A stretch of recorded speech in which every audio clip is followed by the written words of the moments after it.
Have you ever been struggling so much that you can't seem to get your juniors and the people working for you to get things done the way you want them done?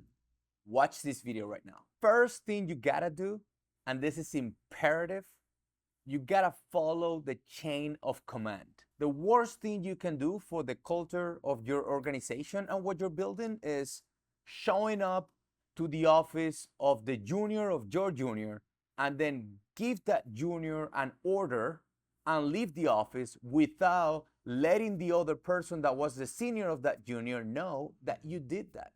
All you're doing is creating a situation where things can get worse because he may do something and he may prioritize what you gave to that person without talking to the senior, but the senior may have some other plans that are the plans that he was executing because of your order or because of a program that the company has in place right now, or there was a project, a high priority project that that person was handling, but with your lack of awareness of the entire organization, because clearly that is not your junior, so there's some things that you don't know about that person, then you bypass the senior of that junior, and now you created a situation that can be dangerous for a project or for a program or for another order that you had given in the past. Number two,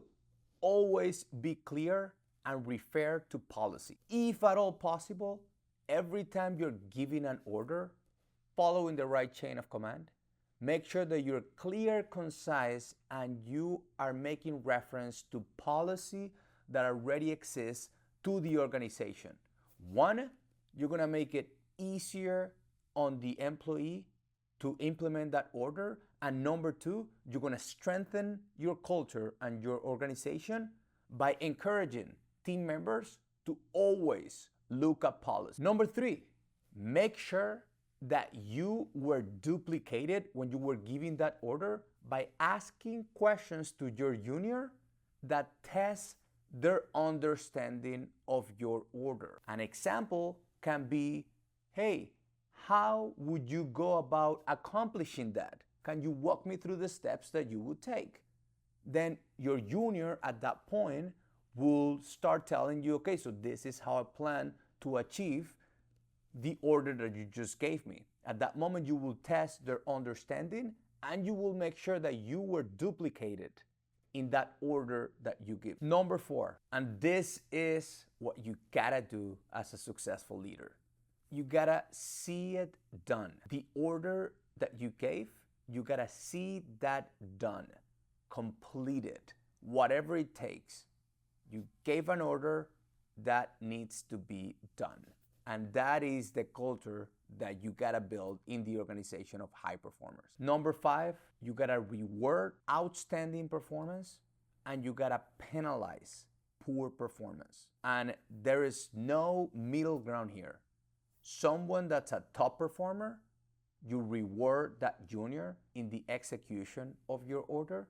And someone that is not a good performer, you gotta have a sit-down conversation and penalize their poor performance so they know that poor performance is not tolerated in the organization. However, you encourage policy, training, and steps so that that person can perform better, but there needs to be penalization for not being able to perform in the order that you provided to that person. Now that you know how to give effective orders to your juniors, you gotta learn how to build an amazing culture.